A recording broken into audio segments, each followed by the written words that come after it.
Hello YouTube, Dave here again. Today I'm going to be taking a look at the One Ring Loremaster Screen and Rivendell Compendium. So this is put out by Free League as part of the second edition version of the One Ring RPG.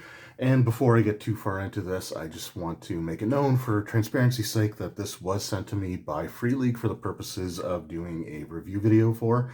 I really do appreciate it, and yeah, this is really cool stuff. Now, that said, Free League is not pre-screening the video or paying for the review or influencing the video in any way, shape, or form. The opinions that I express in this video, as always, are 100% completely and totally my own. But yeah, let's go ahead and take a look at this. Like I said, I wasn't expecting much more than just the starter set. When I was sort of speaking with the representative from Free League about, getting some review stuff here for the One Ring RPG. So this was kind of unexpected, and yeah, I'm looking forward to it. Loremaster Screens, basically like Game Master Screens in general, are some of my favorite accessories. I have a ton of them. But the ones I like the most are, screens that come with something a little bit extra. And this one actually gives us, like I said, a compendium on Rivendell. So this says a deluxe Loremaster screen in landscape format for the second edition of the One Ring role-playing game. It features beautiful art on the outside and a host of useful tables and important information on the inside, while keeping the Loremaster's schemes hidden from the eyes of inquisitive players. I like that. The Rivendell Compendium contains information about the last homely house, including a map of the valley and a plan of the house itself. Some of Rivendell's inhabitants are included, including Elrond, so that's pretty cool, who can be used as a new patron. Finally, there are new rules for how to create high elf player heroes, so that's kind of cool. Now, I'm recording this in early March. I think it's March 4th. March 5th. It might be March 5th because it's late at night now when I'm recording this. I do believe that it is still currently on pre-order for the One Ring RPG, but I believe it's coming out either later this month or in April of 2022. So it's not technically out on store shelves yet, but it is something that is coming out very soon. I think I had someone ask me about that in the previous video. So anyway, yeah, if you want to learn more about it, you can go to Free League's website. I'll try to include a link. I'll try to remember to include a link in the description below where you can check out everything that they have there and find out more about the One Ring RPG. So without further ado, let's just get into this here. I got to get the plastic and everything off. So like I said, it's completely still sealed up. Haven't looked at it at all. In fact, it wasn't until I was setting up to do this review video that I realized that there was actually something included beyond just the screen. I thought it was just the screen. And then I was like, as I was sort of setting this up and taking the picture for the thumbnail, it's like, oh, there's actually going to be more to this. So looking forward to that. So it's just going to take me a second to get the plastic off, and I will be right back. All right, so the plastic is off. The first thing we have here, this is just the barcode sheet here for stores for retail purposes. It's just a piece of paper, but I know it's probably weird, but I try to keep these in my collection as much as possible, so I'll probably end up storing this inside of the starter set box. Let me know if anybody else does that. If you actually keep the things from the, like, just the things that are only really there for people looking at them at stores, or, if it's just me. It's probably just me. Here we have the Rivendell sourcebook, or compendium. So we're going to actually take a look at that in a second. I'm going to look at the screen, I think, first, and then we'll come back to the compendium there. But the screen itself is nice and thick, like it's nice, thick stock. It is a 3-panel screen. What we'll do is we'll just take a look at the artwork on the outside here first. We'll just sort of pan across there.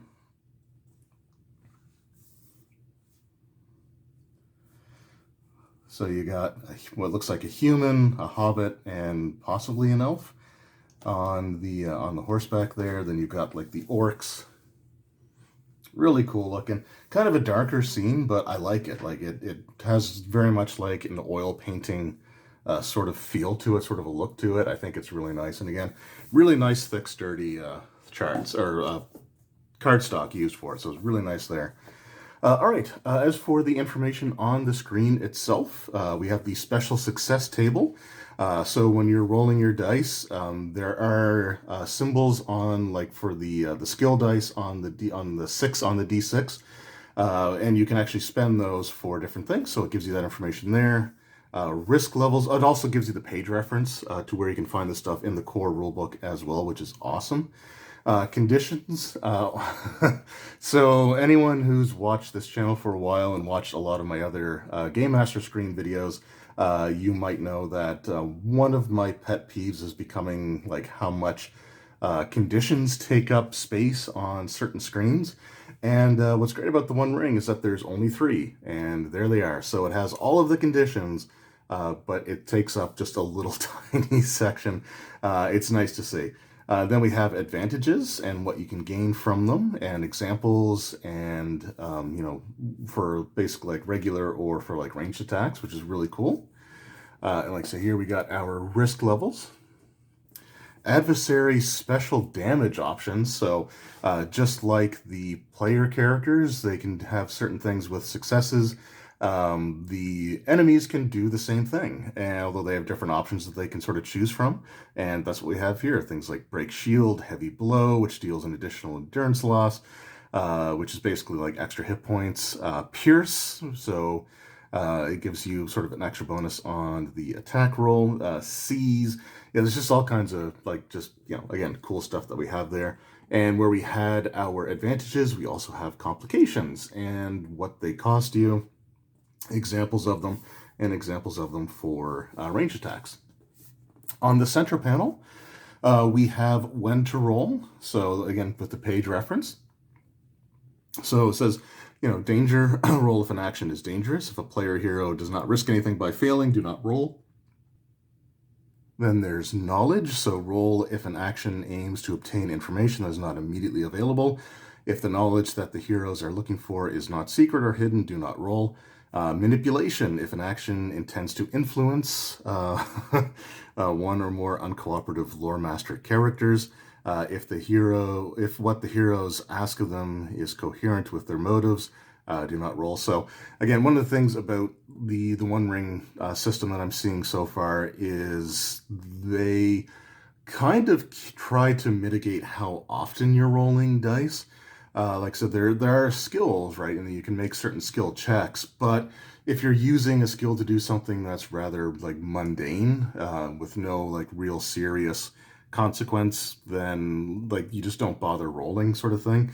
So I actually, I do kind of like that. And again, if you're trying to manipulate someone, but what you're trying to manipulate them to do is something that they would want to do anyway, you don't have to bother rolling. So again, just it's kind of interesting how they try to mitigate it a little bit there. Then we have endurance. So player heroes whose endurance is reduced to 0 are dropped unconscious and wake up after 1 hour with 1 endurance point. And then fatigue, so when gained, the fatigue points temporarily raise the traveling hero's total load, effectively making it easier to become weary. And then you've got weary. Heroes who become weary if their current endurance score becomes equal to or lower than their total load. I think that's basically what they're carrying. I still haven't had a chance to read super deep into the rule book yet. But yeah, basically if you're bogged down with stuff, the more damage that you take or the more things that you do that are kind of strenuous on your body, the easier it is for you to get worn down. Like, what are the odds of that, right? Then we've got resting. So this one I actually really like. So it's on page 71. But it says short rest adventurers recover a number of lost endurance equal to their strength rating. Wounded heroes do not recover, so if you're wounded already, you don't recover any points at all. But if you get a prolonged rest, players recover all their lost endurance or a number of endurance points equal to their strength score if the wounded box is checked. So if you're wounded, you got to rest a little bit more in order to actually recover anything, which again makes sense. I think that's fair. Information on first aid, page 101 of the core rulebook. A successful healing roll reduces the severity of an injury by 1 day, plus 1 day for each icon scored. So that's basically like your the 6 on a d6 kind of thing, I believe.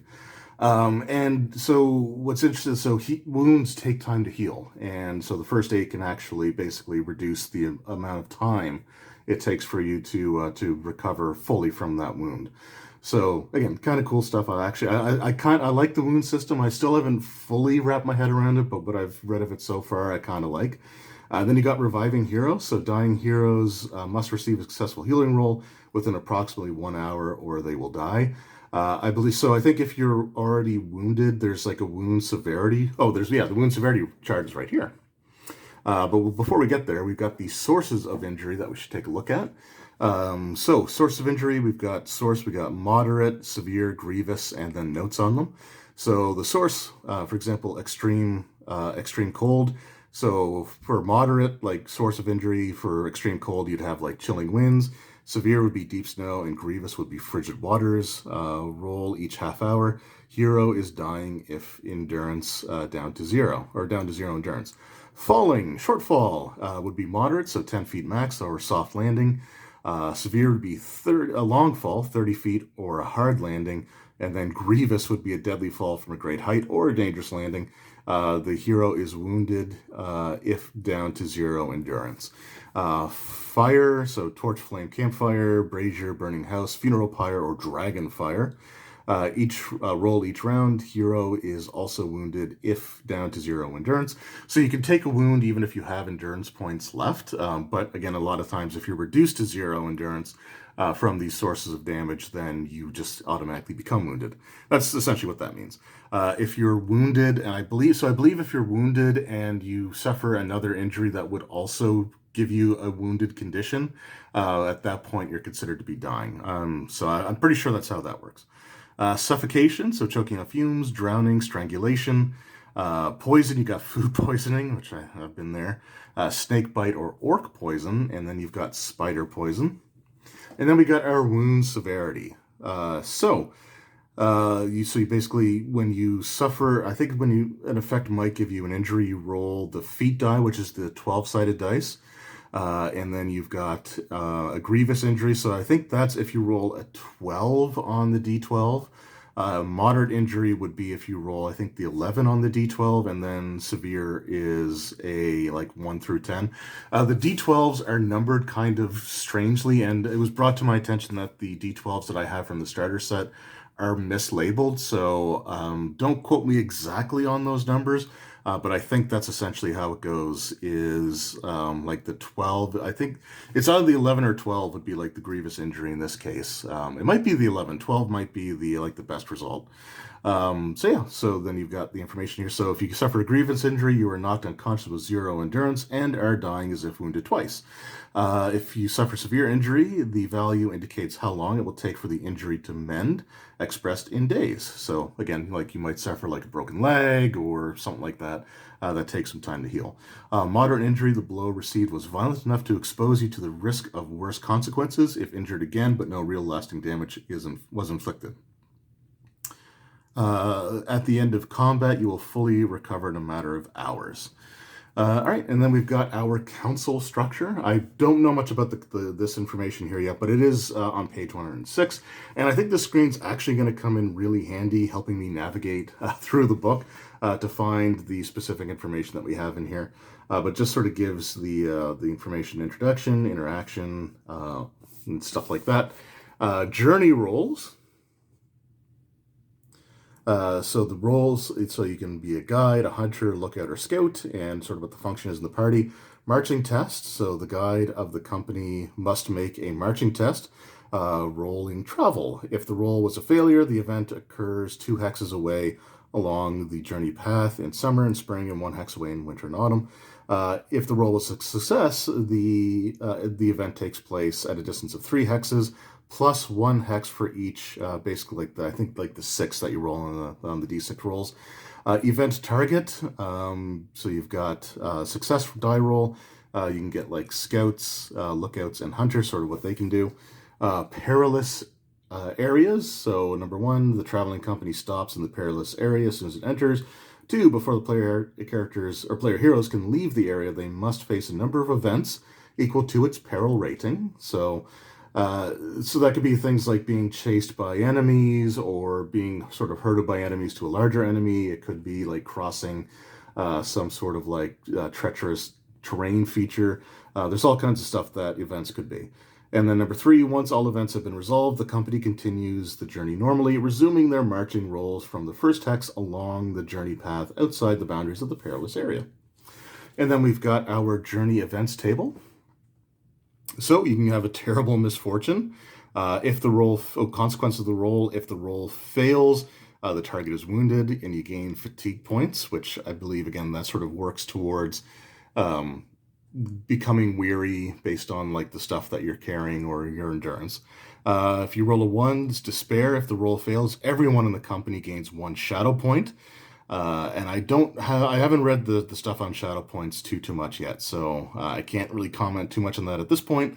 But it does seem like an interesting system. It's kind of like how the ring can corrupt you. I think that's sort of like the basic way. The more shadow points you have, I want to say the more susceptible to corruption you are. Ill choices, mishap, shortcut, chance meeting, and a joyful sight. Sources of dread and sources of shadow are listed down here as well. I'm not going to read through the rest of these because, like I said, it's a system that I don't know too much about at this point. But then you also have some misdeeds. So if the players are doing things that, could be considered, because I don't think there's like an alignment system, but if they're doing any of these misdeeds, then they could actually sort of go down the path of shadow and, again, possible corruption. So yeah, so that is the Loremaster's screen. So again, a really nice screen, really solid information. Again, I'm not an expert yet on the One Ring RPG, but I will say that, it looks like there's a lot of super useful information on that screen. And yeah, I think that's something that I will be, like I said, I'm going to be using it to help me cross-reference with the core rulebook just to understand some of these systems and just know where to go to get to the specific part that I want to. But yeah, really, it's a really solid screen. So I really do like that. Again, one of the nicer screens that I've seen. But that's not all we have here. We also have the One Ring Rivendell Compendium. So it's not a super thick booklet or anything like that, but it is still a really nice inclusion. Like, there's just a lot of screens that are put out there that are literally just the screens. And there's nothing wrong with that, but I always appreciate it when a company sort of takes that extra step to include something really, really cool. And it looks like, with the One Ring RPG, Free League definitely took advantage of the opportunity, and they gave us this little compendium. So let's just go ahead and take a look here. We're just going to flip through the whole thing. So this is essentially your, it's like a little campaign source book sort of thing for Rivendell, which isn't really mentioned too much, or it's not really detailed in the core rulebook. The starter set focuses heavily on the Shire, and the core rulebook sort of focuses on the areas kind of around that. But here we actually have Rivendell itself. And so we've got like Elrond's house and the different buildings that are there. It's really, really cool. I love just the artwork on the map. I think it looks really nice. And again, I love the presentation of the One Ring RPG, where the booklets feel like just books that you would find within the world, right? They look like sort of like leather-bound tomes with like sketches or like engravings sort of put into them. I think that's really cool overall. And so we get a detailed description and breakdown of the House of Elrond, the different locations sort of within there. Again, just really, really cool stuff. Making music in Rivendell, play our heroes, singing a song composed in Rivendell, gain an extra die, the D6 die, when performing it. So cool. So you can actually, like I said, have some downtime stuff that you can do there. Encountering Elrond. So Elrond is presented as a patron. I don't think it gives you like full-on stats or anything for him, because you're not really intended to be fighting him, but he is someone that can actually help you throughout the campaign, which is really cool. Give you ideas of where to go and stuff like that. And if he tells you to drop something into a volcano, probably drop something that he tells you to in the volcano would be sort of my my suggestion. Okay, so then we just have a few other NPCs here as well. So I think, yeah, we have Elrond. We do have Arwen. So we have Elrond and Arwen. And then we've also have Arestor, Eladin, and Elrir, and Glorfindel. I haven't actually read the books, so I'm not as familiar with those names. But yeah, it is kind of cool. Again, you got some really interesting NPCs there. Again, you got sort of the cool artwork. And then we've got information on High Elves of Rivendell. So what's kind of cool about the One Ring RPG is the way like character creation seems to be pretty simple and straightforward, and each race sort of has their own ways for determining sort of like what their stats and stuff are. So instead of like rolling dice or anything like that, you actually just have these charts. So you can either choose one of these sets. So again, you have the 3 stats of strength, heart, and wits. You can choose whichever set of these attributes that you want to use. You do have to go across the line, right? So if you take option 1, you'd have 5 strength, 2 heart, and 7 wits. Or if you took option 2, you'd have 4 strength, 3 heart, and 7 wits. So yeah, it's again really kind of an interesting way of doing it. Or you could roll a d6, and that tells you which set of these stats that you use. And then from there, you have these other stats that are determined or tied to like strength, heart, and wits. And so you have endurance, which is whatever your strength score is plus 22. I believe this number can change depending on the different races. So some races may have a bit more priority for like something like wits or heart over strength or something like that. Although strength, like endurance is always going to be like a high number because that is your health. But the strength plus, I believe, does change from race to race. So we sort of have that information. Then we've got their skills. So these are sort of like, I guess, their starting skills. So copy the listed skills ranks into the character sheet. Then choose one skill among the 2 underlined, so awareness or healing, and mark it as your favorite skill. Combat proficiency, so they are proficient with spears or swords. And then you can choose one combat proficiency yourself. And the 2 there, I believe. So when I was doing my video on the starter set, I said like the number for your strength. For example, indicated how many dice that you roll when you make an attack roll or something like that, and that's actually wrong. So what you use is the number that you have associated with the actual proficiency. So these attributes have other effects that you may need that number for, but it doesn't actually affect the amount of dice that you're rolling. It doesn't affect your dice pool. So, for example, if you're one of the high elves and you take swords for your proficiency, if you're attacking with a sword, you'd roll your d12. Plus, you'd be rolling your 2d6 because you have a skill rank of 2 there. And then you can choose one other proficiency, which gives you a rank of 1. So that would give you 1d6 to roll, versus this one giving you 2d6 to roll. And again, so for elves, like using other skills, for example, their lore, they would be rolling 3 6-sided dice plus the 12-sided dice, because you always roll a 12-sided dice.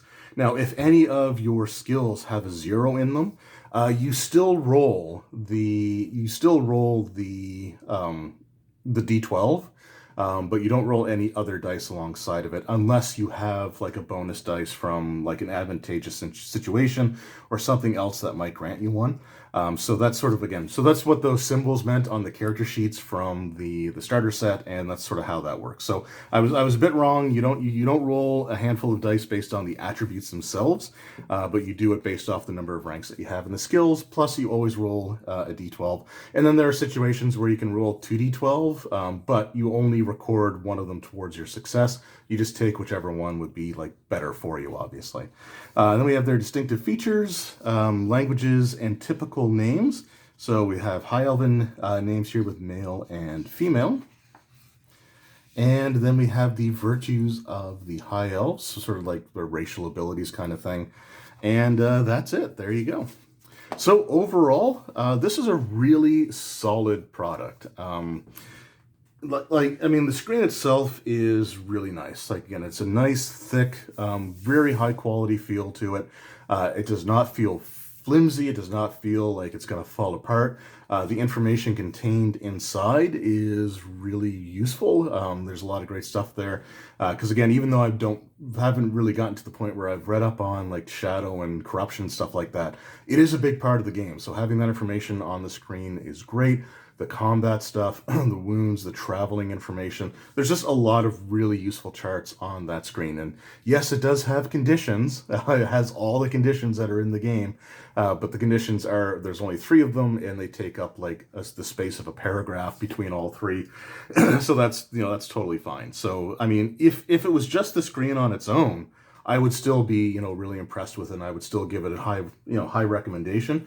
But to include the actual like Rivendell source book here, again, there's not a ton of information, but it's something that they didn't have to include at all. So the fact that they did is really awesome. It gives you the ability to play like the High Elves, which is great.